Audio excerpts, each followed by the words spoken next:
Welcome to GearCheckGames. This is part 16 of our commentary for Metroid Prime. Last time we finished our Chozo artifact hunt, at least for now. And today we're going to pick up the Phazon Mines pretty much where we left off and kind of dive into the heart of the pirate-infested stronghold that is, well, the Phazon Mines. Basically backtracking! Man, you went for the very forward approach, and you didn't go for the solid snake maneuvers, where you could just go under the glass floor and completely avoid those turrets. Oh, yeah. Well, I mean... We're going through an electrified tunnel. Those turrets probably would have gone on to, cause untold destruction and havoc. In the one room in which they're stationarily locked. Yes. Oh, there are some absolutely silly rooms coming up with these. Trent, what if there was a school bus coming through that hallway? Those turrets would just roast it. I mean, that is certainly possible. School bus full of pirates. But you going say to that College. as you just opened up a bunch of Metroid parasites onto these poor, unsuspecting pirate scientists. Well, yeah, they're Metroids that could have been dealt with by the turrets in the next room. Yeah. But no, you've destroyed the turrets, and now you have unleashed the Metroid Scourge back onto Tallon IV. Yeah.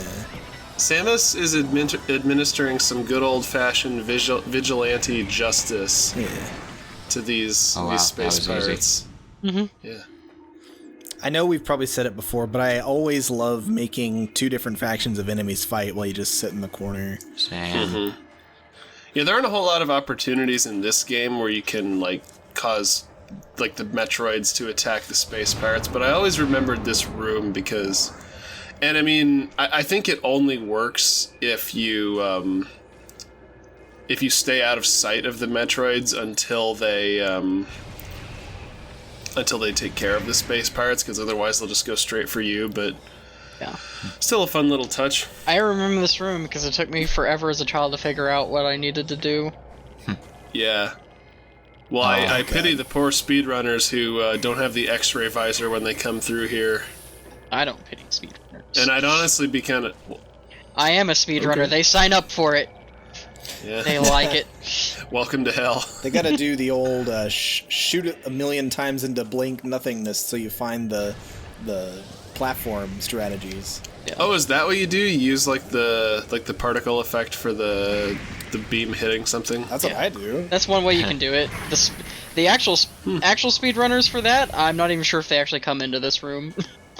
Because they probably just mock ball and are out of bounds. Yeah, they use the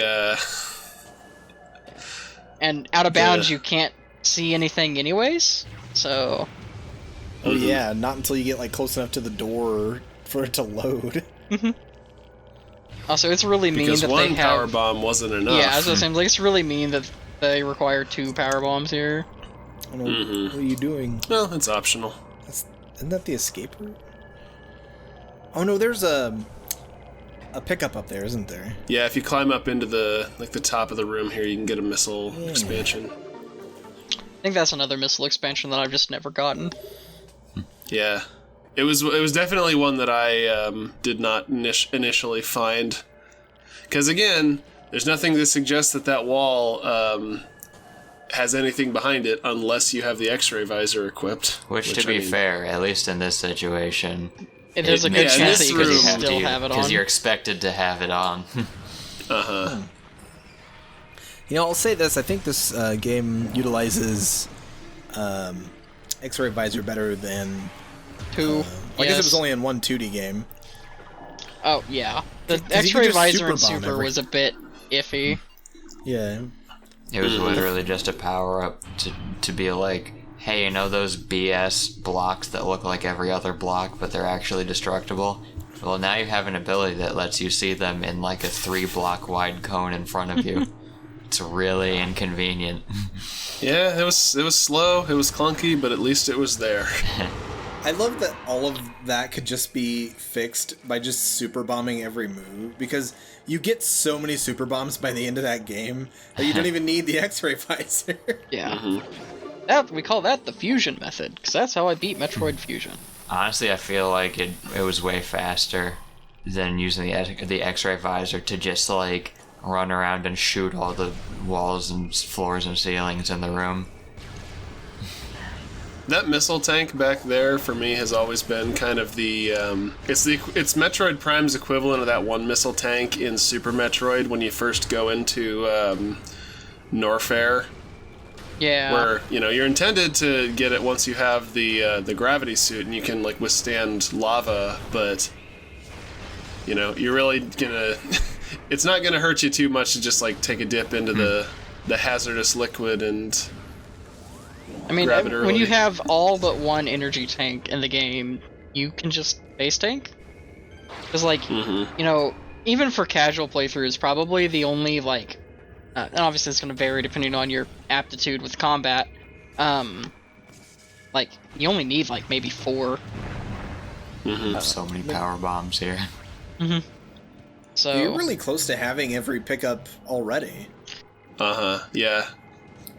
Yeah, the Speaking of tanking damage, I'm kind of surprised you don't go for the artifact that's in that room. Early artifact. Yeah, we call that cowardice. But don't worry, we'll be getting it soon. Yeah, I thought this was the beginning of the room, or the beginning of the game. That's true. I always thought that this was an interesting room and an interesting way to kind of work through the darkness, rather than like say something like the X-ray visor, where it's just like, yeah, these mushrooms, yeah, they glow a little bit, but like they also put off a lot of heat. Presumably because they're radioactive. Yeah.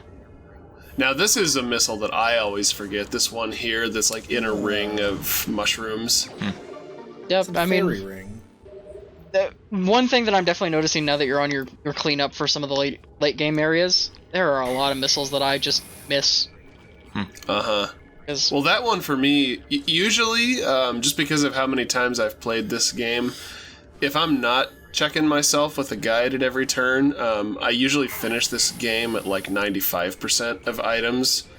That's one of the ones that I miss, because it's just not, like, ingrained in my... Yeah. Or at least when I recorded this playthrough, it wasn't ingrained in my memory. I like the way a lot of these other pickups are. I like its placement, though, because... Oof.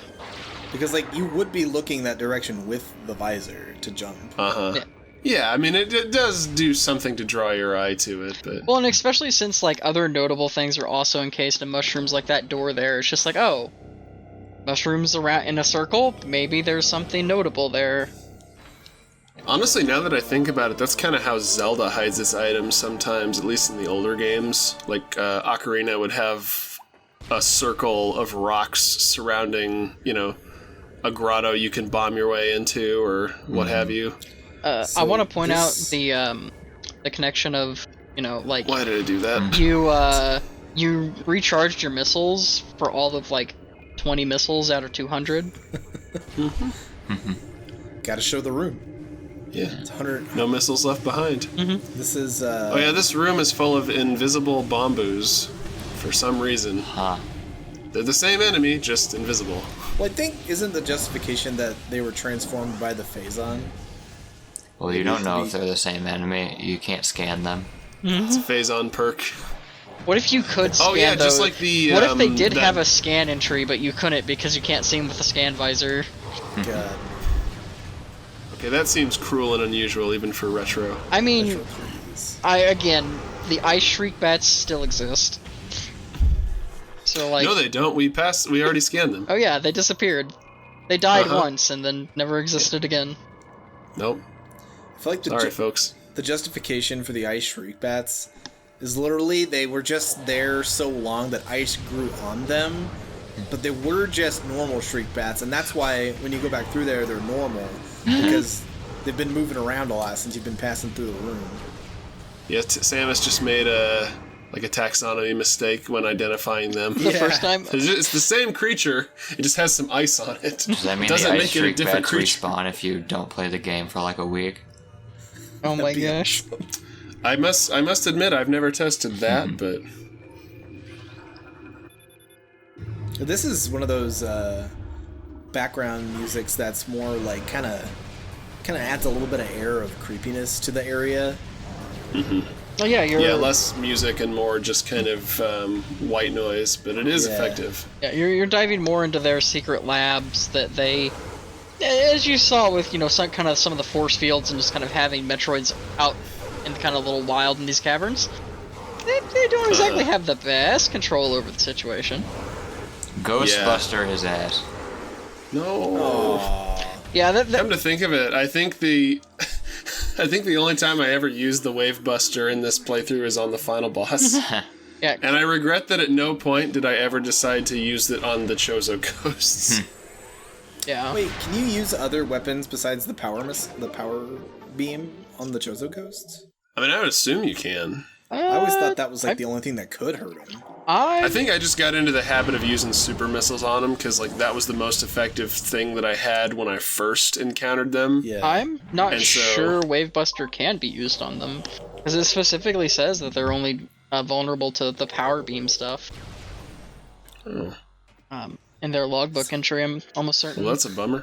Retro's like, yo, see, the power beam's still useful after a certain point. Mm-hmm. Yeah. I mean, super missiles are one of the best items in the game. Now, the first time when I did my test playthrough for this run, that room back there was the only room where I missed a logbook entry. So I had to come back for that, but not this time.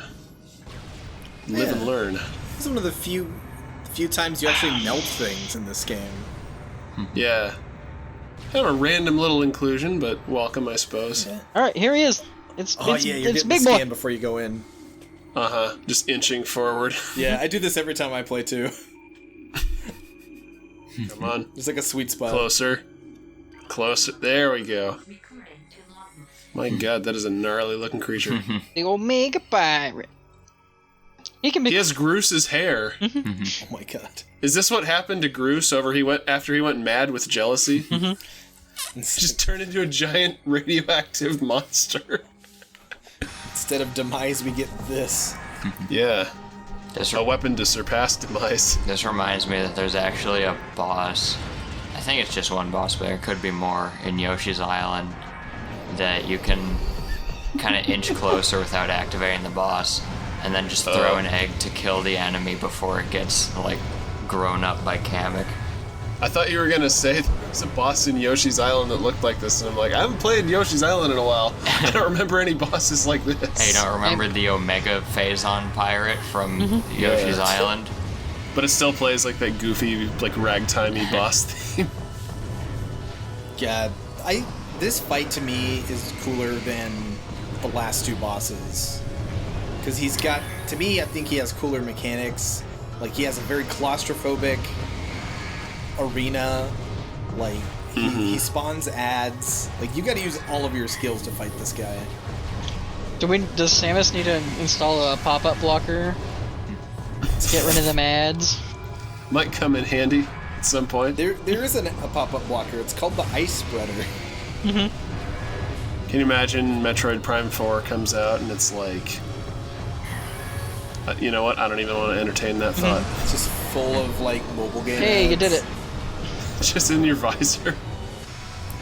Yeah, so the annoying thing about this boss, the intentionally annoying thing is that he has the same, energy siphoning hand module or whatever that the elite pirates do to, redirect your shots.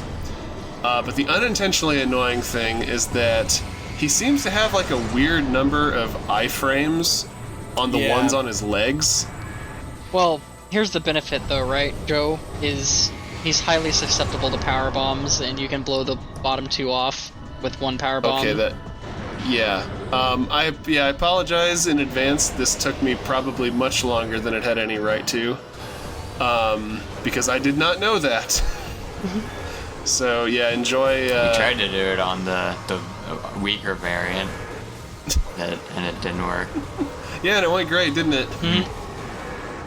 Yeah. So now, during this next part, you have to find him with the X-ray visor and shoot him before he has a chance to regenerate his health. Yeah, he regenerates... or his armor, yeah, rather. He regenerates the pads that you've been shooting previously. He just Paper Mario flipped out of existence. And I think if you have... if you take too long to get the X-ray visor out, you can see little, like, lightning bolts in the pool of Phazon where he is, even though he's not visible. Yeah. So, I'm surprised you're going after these guys, because his ground pound attack will take these guys out. Oh, really? I think so. If they're close enough. next, if they are next to it, it will do it. Yeah. What is he doing? I think he can step on him, too. Also, I do love that callback. Like, that's one of the few times that you're gonna see a space pirate, like, latch onto the wall, which is something that they do commonly in the 2D games. Yeah. Right. I'm also perplexed by your lack of use of the super missile on these, because one super missile will destroy a pad. Yeah. See, I know, but the problem is half the time when I shoot the ones on his legs, it doesn't connect. Yeah. So I'm shooting him with charged plasma shots, because, like, at least if it misses, you know, I don't lose anything. Joe. I remember, I think during my test playthrough, I started with the super missiles on all of his armor, and I just ended up missing so many times that by the time he got to, you know, like the last quarter of his health, I didn't have any missiles left, and I just had to use the plasma beam. Somehow it took even longer than it took this time, so Oh, I suppose this is the lesser of two evils. Part of that is, you see when he winds up there, that's when you're supposed to shoot the leg armor. Yeah. Like when he's reaching back, not after he's ground pounded. Okay. So there. So. Listen to us. Getting all mad at your strats. I mean, you're the one having I'm to not fight the mad. guy. It's just I figure that it's better to. I'm just disappointed. Yeah, I figure it's better to tell him now so that like he knows of it than any subsequent times that he does come through to play this game. Oh my god, this is painful to watch. As somebody who isn't nearly as read up on how boss mechanics work in Metroid Prime, I'm just watching this fight like, man, these iframes are stupid and don't make sense. Dude, they are. Because as you did it there, it before the ground pound, his legs are the most vulnerable, and after the ground pound is when his shoulders are the more vulnerable. Okay. Well, that's good to know. But there is an amount of the hitboxes are just kind of a little wonky. So. There you go. I think, isn't there a speedrun strat where you can one-cycle this boss? I mean, I was kind of shocked when I played it this time and I got that much of his health just from 2 super missiles while he was recharging. Yeah. Probably. You basically just have to ignore the pirates. Yeah. I think that's the biggest thing, Doesn't is just Doesn't ignore he the spawn pirates. more and more the further Yeah, the see fight? those lightning bolts there clue you into where he is. Oh, Jeez. Oh, does he regain a little bit of health? Because it almost looked like it was, or I can't tell if that's just maybe the video encoding. But it looked like. I don't think he regained health. I think he just Okay. reconstructs his armor. Well, because I was looking at the health bar and it was kind of like jiggling back and forth, but I think that might just more be the recording quirks. Yeah, if I had, I'm fairly certain if I had ignored the pirates there, I could have 2-cycled him at the very least. Yeah. Like, that's the thing, is like you have to either choose to damage the boss by using the X-ray visor where you can't tell the color of the minions, or damage the, or, you know, forgo damaging him for a moment to stay in normal visor to shoot people he calls out. Mm-hmm. Yeah, I think he mentioned that in an earlier part. Yep. Oh god. Because, like, as Trey said, like, this attack here does kill his pirates. See, like that. Yeah. What the hell was that? That one was just wonky It's like, oh, hitboxes. you shot me with a super missile, like, right when I was vulnerable? Too bad, I don't care. Yeah. Do you care now, Mr. Omega Pirate? When can you hurt him? When he decides it's okay. Yeah, pretty Yeah. much. Well, how do you tell? Yeah, you don't. you guess? Spend some time with him, you'll pick up on the little cues. Yeah, I mean, the big thing is just, like, you do have a very copious amount of missiles, so, like, while I do respect playing conservatively, especially, like, yeah, with your... I did not need to play this conservatively. Yeah, it's just, like, you know, you're not gonna run out of 250 missiles if you're not just, like, always spamming them. Hey, I let one of the pirate troopers live. That's right. Tell your He didn't do friends. anything wrong. So, Oh. I do just love Samus's reaction here, just like, she just doesn't know what to do. And just kind of stands there. In her last moments, she froze up like a deer in headlights, but join us next time for the funeral service of beloved space bounty hunter Samus got Aran. reverse aliened. Yes. Make sure to wear your Sunday best. That's right. Make sure to wear your black Various suit. See y'all. Wink, wink.